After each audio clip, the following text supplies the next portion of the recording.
Olá, meus amigos, olá, meus irmãos, a graça e a paz de Jesus seja com todos vocês. Estou muito contente, fico muito feliz de poder ter mais uma rica oportunidade de falar de Deus ao teu coração. Amém? Hoje nós estaremos lendo João de número 2. Olha que a palavra de Deus nos ensina. No terceiro dia houve um casamento em Caná da Galileia e a mãe de Jesus estava ali. Jesus e seus discípulos também haviam sido convidados para o casamento. E tendo acabado o vinho, a mãe de Jesus lhe disse: "Eles não têm mais vinho." Respondeu Jesus: "Que temos nós em comum, mulher? A minha hora ainda não chegou." Sua mãe disse aos serviçais: "Façam tudo o que ele lhes mandar." Ali perto havia 6 potes de pedras do tipo usados pelos judeus para a purificação cerimoniais.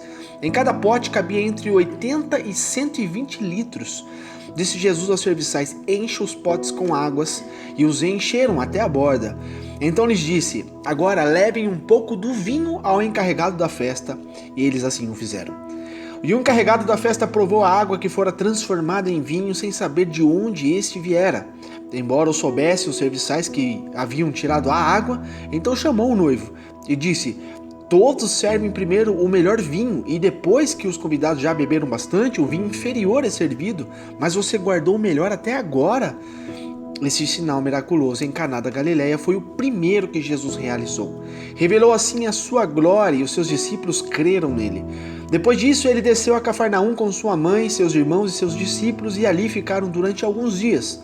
Quando já estava chegando a Páscoa judaica, Jesus subiu a Jerusalém. E no pátio do templo ele viu alguns vendendo bois, ovelhas e pombas e outros assentados diante de mesas trocando dinheiro.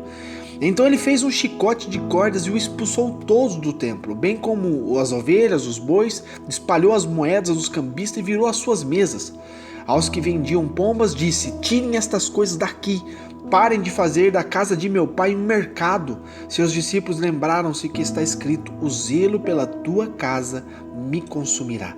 Então os judeus lhe perguntaram: "Que sinal miraculoso o Senhor pode mostrar-nos como prova da sua autoridade para fazer tudo isso?" Jesus respondeu: "Destruam esse templo e eu o levantarei em 3 dias." Os judeus responderam: "Este templo levou 46 anos para ser edificado e o Senhor vai levantá-lo em 3 dias?" Mas o templo do qual ele falava era o seu corpo. Depois que ressuscitou dos mortos, os seus discípulos lembraram-se do que ele tinha dito. Então creram nas escrituras e da palavra de Jesus que ele disse. Enquanto estava em Jerusalém na festa da Páscoa, muitos viram os sinais miraculosos que ele estava realizando e creram em seu nome. Mas Jesus não se confiava a eles, pois conhecia a todos. Não precisava que ninguém lhe desse testemunha a respeito do homem, pois ele bem sabia o que havia no homem. Amém?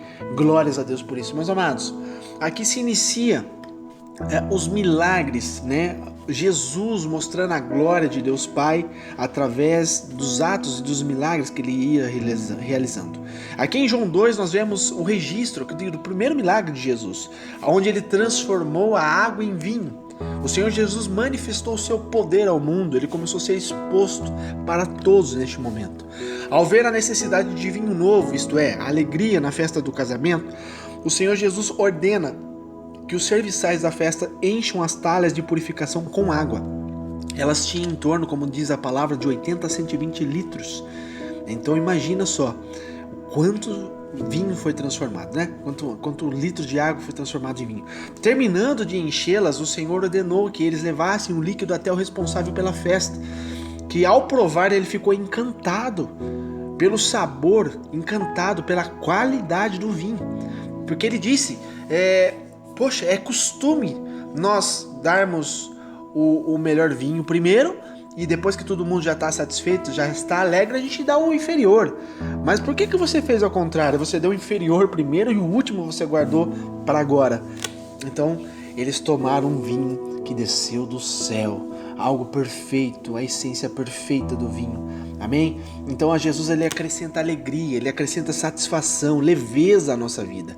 Nós podemos e devemos confiar todas as áreas da nossa existência a Ele, porque com certeza, com toda certeza, meus amados, Deus terá cuidado, terá provisão, terá amor à nossa disposição. Amém?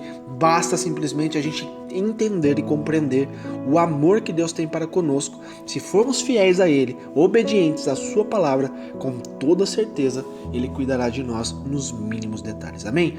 Então aqui o primeiro foi a água em vinho.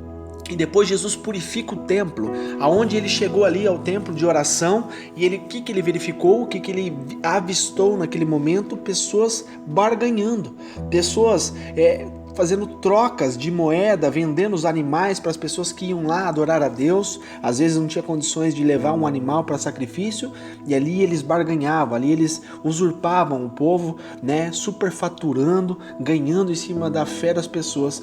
Então Jesus ele ficou irado, extremamente irado com a atitude daqueles homens, onde ele fez um chicote de corda, ele destruiu tudo, quebrou as mesas, derrubou as moedas no chão, botou para todo mundo para correr, porque ele ficou indignado que onde é um lugar santo que deve reverência a Deus, levar a fé, levar ali as adorações, as ofertas, onde tinha pessoas, né, tirando proveito disso. E não mudou, meus amados. Hoje em dia também tem muitos homens e mulheres, muitos, né, líderes aí que fazem o mesmo, tiram proveito da fé das pessoas, enquanto as pessoas estão ali com o coração aberto, eles estão usurpando.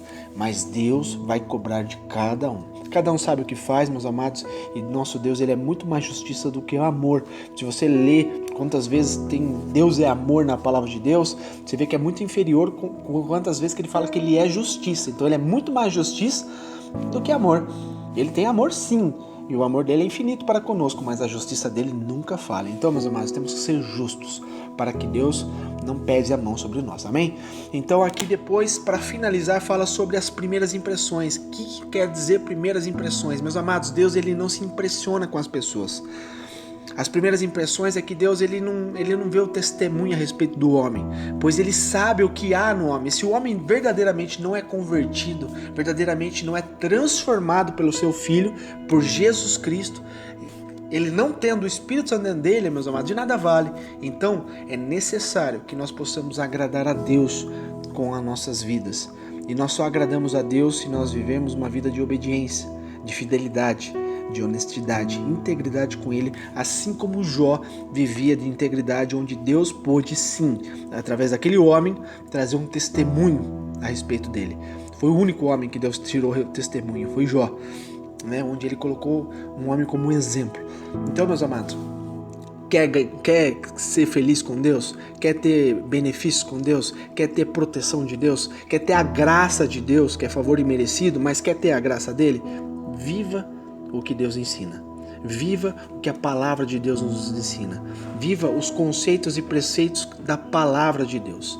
Entende? Existem os mandamentos do Senhor, existem as coisas que o Pai ordena que nós façamos. O que é? Buscar a face dele dia e noite. A palavra de Deus fala, se a gente buscar Deus de todo o nosso coração, a gente for sincero com Ele, desviar dos maus caminhos, certamente Ele vai nos ouvir, certamente Ele vai nos abençoar. Então, meus amados, que nós possamos entender e aprender com Jesus, que temos que ser íntegros com o Senhor, temos que ter um caminho puro, um caminho exemplar, um caminho que nós possamos não só falar, mas testificar através das nossas atitudes, porque falar é fácil, falar bonito é fácil, estudar e ser inteligente é fácil. Agora, aplicar no nosso dia a dia, viver o que a gente diz, viver o que Deus ensina, aí é o segredo, aí é onde é a dificuldade, porque nós temos que negar a nós todos os dias. Por isso que Jesus diz, negue a si mesmo, tome a sua cruz e siga-me.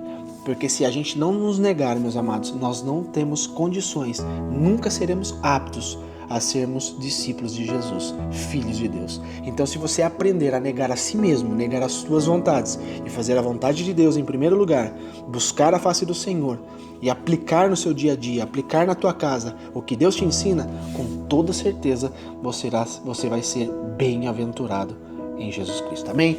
Que Deus te abençoe, que Deus te ilumine com essa palavra e que você possa viver o melhor nas mãos do Senhor. Deus te abençoe.